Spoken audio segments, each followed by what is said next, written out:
I'm Celia. Yasser Nawaz. Today we welcome Yasser to my channel. He's also one of the classmates. We both studied MSc Marketing at University of Manchester. I'm from Pakistan, Karachi originally. She said that she wanted to interview me so she could learn about the culture from my country. I probably believe this is a country that not many people know about, so I'm like, yeah, why not? Let's do this. Okay, the first question is, what is the language you speak most in Pakistan? Language that most people speak or most people will be able to speak is Urdu, but there are several regional languages. Each region has its own special language. For example, there are 4 major regions in Pakistan. Each region has its own dialect. Even in those separate regions, you might have separate languages. There are like numerous languages.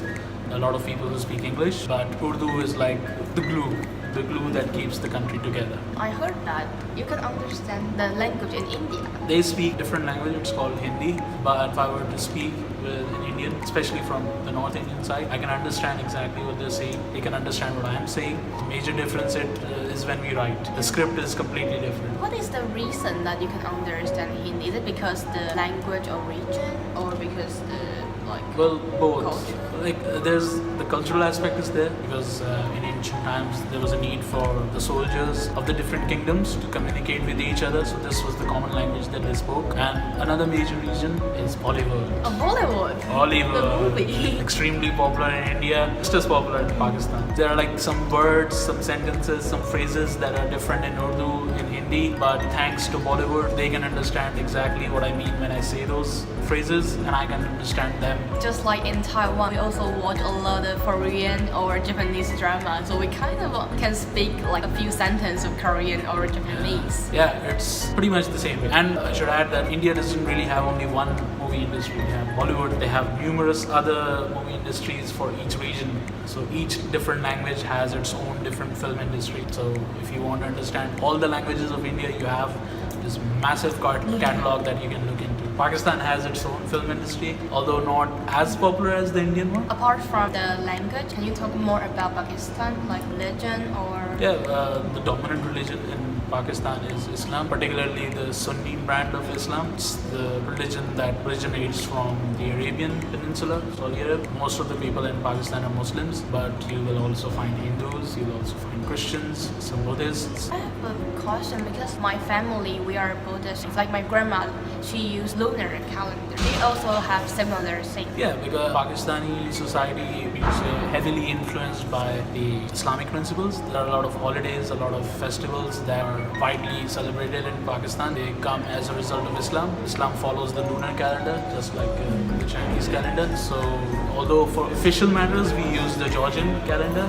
religious holidays, festivals, we follow the lunar calendar as well. It's called the Hijri calendar, the Islamic calendar. Okay, the next question I would like to ask is how you choose UK for the country you want to study in. It was a whole process and a year-long process. I graduated in June 2017. UK was nowhere near my choices, nowhere near the consideration set. First it was Germany. I wanted to go to Germany. The major reason was there's no tuition fees.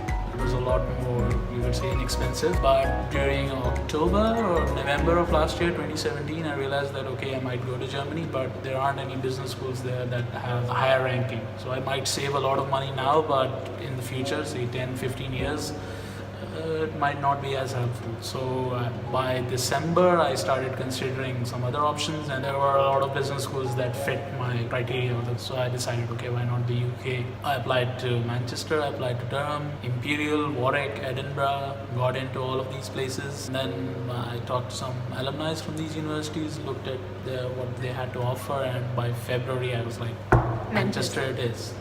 You applied for so many schools. Why you didn't choose Imperial? First, for Imperial, I remember their ranking is high. It's higher, but it's also in London. And London is a fantastic city, I'm sure, but I wouldn't say London as good a city for students as Manchester because it's a lot more expensive.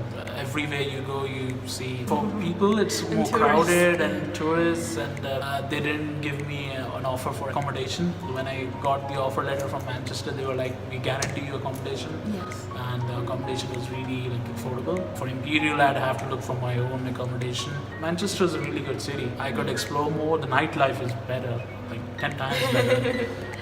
I also got an offer from King's College. It's also because London. I checked the accommodation price and tuition fee. Add everything together, I have to spend like 2 to 3 times more if I want to study in London than in Manchester. So that's also one of the reasons I choose Manchester. And I remember there is a slang in Manchester say that in Manchester you got everything London has, but less crowded and less expensive. Why you choose marketing for your degree? There are like 2 basic reasons. First one is I realized like early on in my undergrad that there isn't really anything else that I'm as good as in marketing. The second reason was some of the work experiences that I had. The last job I had was of copywriting. I was working at a very reputable company. I had some fantastic colleagues there who were experts. They had really good marketing skills. We used to write marketing content for some of the big reputable MNCs. So that was a really good experience, and this opportunity to work for them, to learn something new every day, that was something I realized that I want to do this for the rest of my life. So I came here. The MSc marketing program was really good, really well reputed. When I came here, I actually got that mail from Charlotte that this is like the 6th best program in the world. Yeah. Comparing to the other 5 ones, this is like it costs less. And also, I remember we are 3rd in the UK. No, second. Second. Only Imperial is higher, but like I said earlier, Imperial comes with its own problems. When you consider those problems, Manchester is the best choice. Feel like we are promoting the school. Yeah. Come to MSc Marketing at Alliance Manchester Business School. I think the school really appreciate me for filming the video. I found you already major in business administration when you was an undergrad. So do you think that some courses are overlap? Given the nature of my undergrad, I'd say it was bound to happen. I have to say I didn't expect this much. To my surprise, a lot of things that I study here are upgrades on whatever I already know. That's really good, but it also makes me appreciate my undergrad, that there are a lot of things that I already know. If you miss some question in your courses, for example, like you don't know how to utilize the SPSS or other software. Well, I have a very special friend for that. It's Mr. YouTube. Every student's best friend, YouTube. Even my undergrad, I had some issues with SPSS, and YouTube was always there for me. Any problem I had, I just had to type a few words and voila. There was like a 10-15 minute tutorial on what to do, how to do it. YouTube is your good friend. Yeah. And also one website I recommend is Udemy. It's an US company in San Francisco.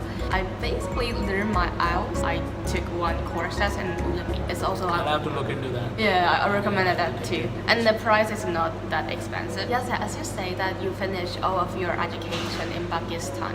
But how come your English is so good? I'd say there are like 3 major reasons. First one would probably be my father. When I was a kid, I remember he used to give me newspapers from his office every day. He used to do is like he used to say that okay, when I come back the next day, you should have written like at least 200 or 300 words on it. So each day, even during my holidays, I was writing 200, 300 words.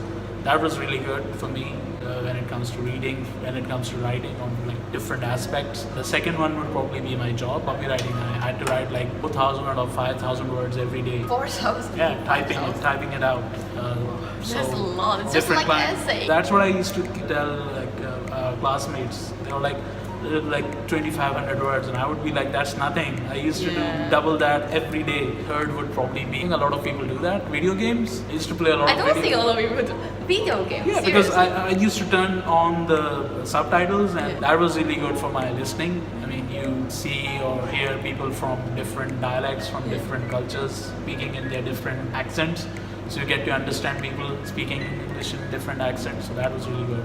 So my dad, my job, and my video games. Those are the 3 major reasons. 好，那以上就是今天这一集的英国留学故事。很谢谢你们的收看。如果喜欢我的影片的话，别忘了下方按 like 以及订阅我的频道。那我们就下一集下见啦。Allah Hafiz。